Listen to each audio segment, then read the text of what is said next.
the sole constitutional requirement of the legislature is now taken care of, and that's in the form of the budget. That's exactly right. We actually finished it a couple of days early. The deadline would have been Friday, that we had to have the budget finished. There's a lot of work that goes into that by the Appropriations Committee members. I am not on the Appropriations Committee, but I understand the difficulty they face each year. One of the problems that state government faces every year is that via so many programs that the state has implemented through the years, we've created quite a dependency on the state. Once you've created a dependency, you have a lot of those dependents coming in and wanting to increase their dependency or at least maintain it. And the budget chair and those Appropriations Committee members have to deal with that each year. And there never seems to be enough money paid by the taxpayers to satisfy all the people that want tax dollars. And so they have to balance that. And the budget is the balance of that. This year's budget is somewhat less than $29 billion.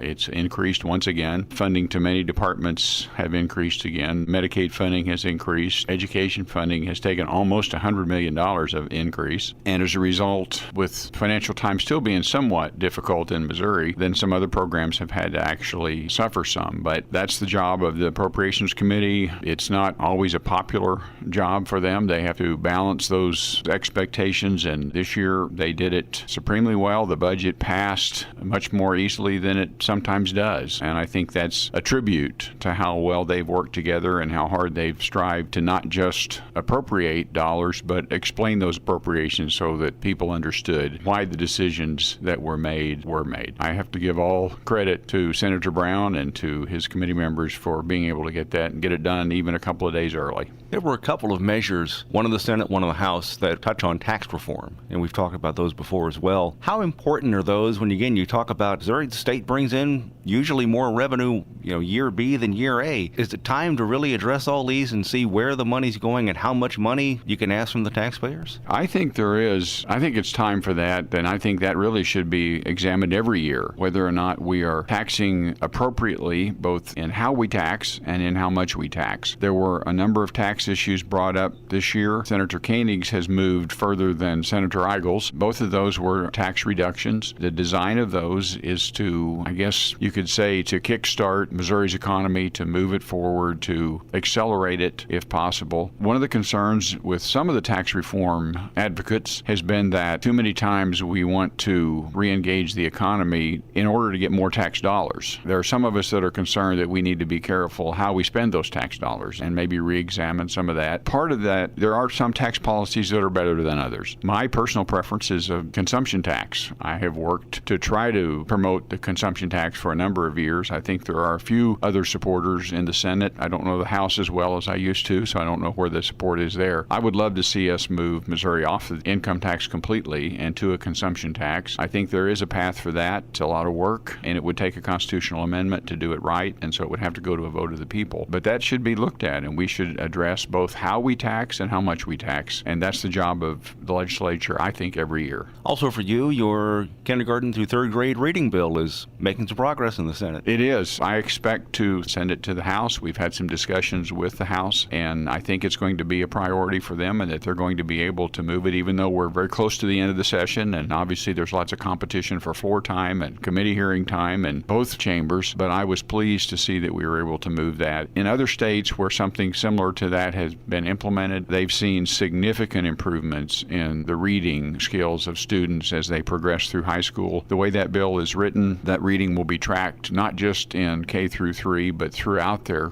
high school career until they achieve a reading level that's commensurate with their grades. It doesn't stop at third grade. It continues to be monitored and continues to be applied until they're reading at the grade level that they should. And I think that's significant. Once you teach a young person to read, you can almost turn them over to their reading to learn everything else. I mean, that is such a critical skill. It's absolutely fundamental. And if we can improve how students are reading in Missouri, we'll see education improve. Why third grade? grade? Is that just something that's been proven to be those are the critical 4 years? The studies and the research that is done focuses largely on fourth grade performance. Usually what the experts think is that if you're not reading at a fourth grade level when you're promoted to fourth grade, then there are really some significant impacts on your future education. Most of the focus throughout the country, I think, has been on that K through 3 to make sure that students are reading at a fourth grade level when they are promoted to fourth grade.